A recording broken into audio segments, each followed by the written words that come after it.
Men want to be one of three things: samurai, knights, and pirates. And while there's plenty of samurai and knight games out there to fulfill these fantasies, pirate games are just plain stinky. Ew. Sea of Thieves, more like Sea of Leaves, because I'm leaving their chair every time I play. Yeah. Oh, Skull and Bones, more like I'll smash your Skull and Bones if you force me to play this game. Oh. Assassin's Creed Black Flag, more like Assassin's Creed. This game sucks a lot.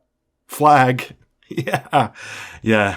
So that's why in this video, I'm going to cover the first part of my journey in making a local multiplayer pirate game. So come join me on this perilous adventure through the 7 seas. Arg. In this game, like most pirate games, I want you to play against other players and sink their ship. I'm going for more of a local multiplayer party style game, because let's be honest, if I wanted to make my dream pirate game, I would need a AAA studio, $100 million, and even then it would still probably flop like Skull and Bones did. In this case, I decided to bring the core elements of being a pirate and put it into a condensed quality and, most importantly, fun experience to play with your friends on the couch. But what are the core elements of being a pirate, you ask me? Well, it's simple. Sinking enemy ships, boarding their ships and stealing their booty, and having a hook hand. Typically, when I'm making a video game, I would plan out the game loop, make a design document, create character sketches, but fuck all of that. And I just started developing in Unity right away. I started with the Bean character controller in a 3D Unity scene. Because this will be a local multiplayer game, I decided to add controller support right from the jump. Ha, get it? Right from the jump, huh? Cause controllers like jump and stuff. You're stupid.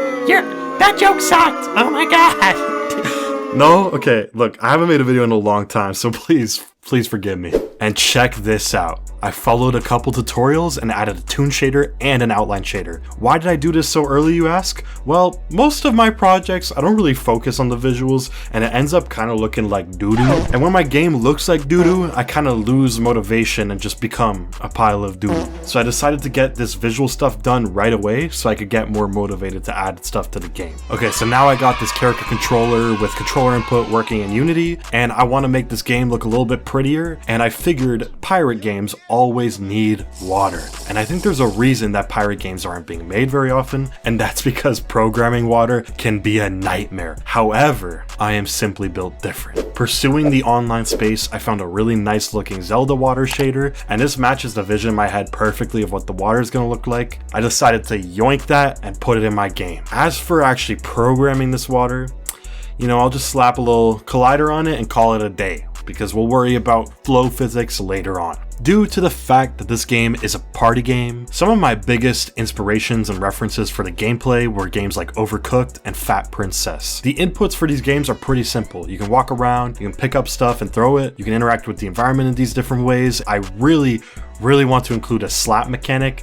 This slap could stun players, but also be used to interact with the environment. Because this game is a party game, it's not really a combat game, so I'm not going to be making sword and shooting mechanics to kill players. Instead, I'm thinking of going for this party nature like Overcooked, where players have to mess around with each other. Pause. Maybe not mess around in that way, but I'm thinking more like you can steal enemies' treasure, you can maybe stun them in certain ways by slapping them temporarily, and maybe acquire different power-ups to mess around with players in different ways. So as for these mechanics, I started off with the pickup mechanic. You can now pick up stuff with circle or B for all you Xbox plebeians, like disgusting, and you can throw them with square. To test this further with some other objects, I found a medieval low poly asset pack that looks really nice. I put these objects in to test it with the shader system, and they're looking very nice with these toon shading on top. Next up, I added the slap mechanics, and now you can slap objects in the environment with R2.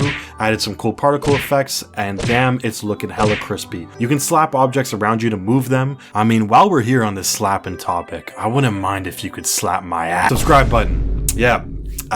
You should totally slap that subscribe button. Don't slap anything else, just support me. Moving on from that little distraction, I know in games like Overcooked, there's no way to actually kill the players directly, but they can still die from falling off the map. So I added this into the game. You can die if you go into water, and you can respawn back on the ship if you tragically fall overboard. A lot of these fancy effects here are the ones that I made myself, and I totally didn't steal from Unity. What can I say? I'm just getting revenge for what the Unity overlords have done to us in the past, okay? Anyway, we still need a player character, and I just so happen to be a Blender 3D modeling guru guy, so consider it done. Alright, it looks like I need a little bit of a refresher. Let's start off with a simple crate. Now that I have a square crate that was very easy to model, I made it so that you can slap these crates using the slap mechanics and break them apart to obtain that booty. And now that I got that refresher, it's time to bring out the big guns and model the cannons. I 3D modeled these cannons and made it so that you can shoot them, and not to toot my own horn, but these cannons look insanely cool. I got the fuse and the smoke and everything. I think I focused way too much on the visuals because the cannons don't really do much now, but their functionality will be a future me problem. So for now, you can pick up these cannonballs in the environment, throw them at the cannon to load it, and you just slap it to light that fuse, and then kaboom! Explosion.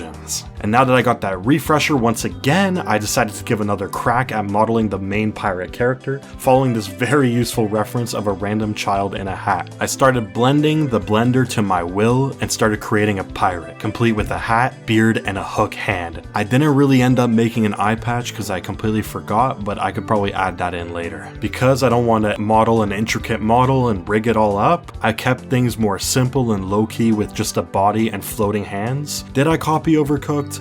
Maybe. Some say it's copying, but others say inspiration. So yeah, there's that. And wow, this model looks 10 times worse than Overcooked, so let's put it in the game. Then I got the model in the game, I added some simple idle animations and started playing around with the objects in the environment, and look at that. It seems it's time for me to stop that video because that's kind of all I did for this game so far. But I'm actually really happy with how it turned out because the visuals are looking great, and I think for the next video, I'm gonna start adding local multiplayer, make the visuals better, add a harpoon gun, model the ships, and pretty much get this game to a playable state so that I can test it out and see if it's actually fun. But thank you for watching. If you liked the video, please subscribe, and I'll see you in the next part when I have multiplayer in this game.